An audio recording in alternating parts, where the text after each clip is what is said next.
नमस्कार, आप देख रहे हैं शेष उत्तराखंड। मैं हूं रजनीश दीक्षित। सिलक्यारा टनल पर लगातार रेस्क्यू ऑपरेशन जारी है।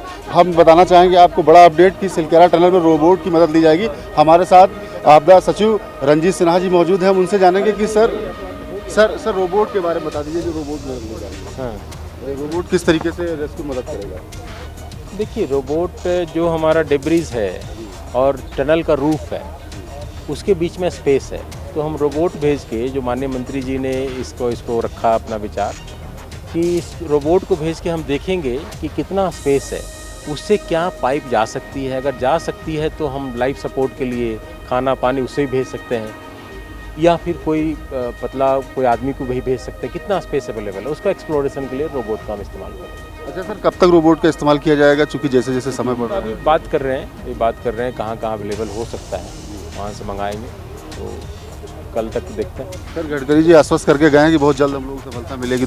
बिल्कुल देखिए, कोई भी हम लोग तो चाह रहे जिस दिन हुआ था इंसिडेंट, उसके दूसरे दिन में आ गया था यहाँ पे, और हमारे पास स्टेट के पास जो रिसोर्स थी, ऑगर मशीन थी, वो ऑगर मशीन उसी दिन हमने लगा दिया था। और उसी दिन हमारे जो कॉन्ट्रैक्टर थे, हमारे MD जल निगम, उन्होंने कहा कि सर 25 से 30 घंटे में हम निकाल लेंगे लोगों को। I was very hopeful at that time, लेकिन समहाउ बोल्डर आ गया और हमारी मशीन ख़राब हो गई, स्टक कर गई, और उसके कारण बड़ी मशीन मंगा। तो हम लोग तो बिल्कुल चाहेंगे कि तो आज अगर हो जाता है तो आज ही हम निकाल लें। तो वी आर ट्राइंग हार्ड, जितना जल्दी हो सके उतना निकालने के लिए हम जितनी कोशिश हो सकती है उतना कर रहे हैं। सिन्हा जी, आप शुरुआत से ही इस पूरे मिशन, जब से ये इंसिडेंट हुआ है, आप यहाँ पर हैं, कैसे कैसे आप देख रहे हैं चैलेंजेस आ रहे हैं और उसको कैसे रिजॉल्व कर रहे हैं? देखिए चैलेंजेस तो हैं, क्योंकि इस तरह का ये उत्तराखंड में पहला हमारा एक्सपीरियंस है, रादर इंडिया में पहला एक्सपीरियंस होगा कि इतनी डेब्रीज आ गई है, लोग ट्रैप हो गए हैं। तो वेरी चैलेंजिंग, और इससे हम सीखते भी हैं। ये हमारे लिए एक लर्निंग होगी कि और किस तरह से हम आगे जो काम करें उसमें सेफ्टी और कितना अच्छा कर सकते हैं लेबरर्स के लिए जी।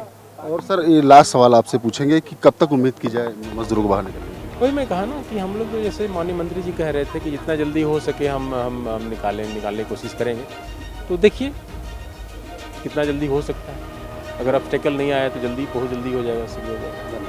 देखिए हमारे साथ रजनीश सिन्हा जी जो बता रहे थे कि यहाँ पर डेब्रीज निकालने के लिए रोबोट का इस्तेमाल किया जाएगा, जिसके लिए मुख्यमंत्री पुष्कर सिंह धामी ने इस आइडिया को प्रेजेंटेशन में रखा।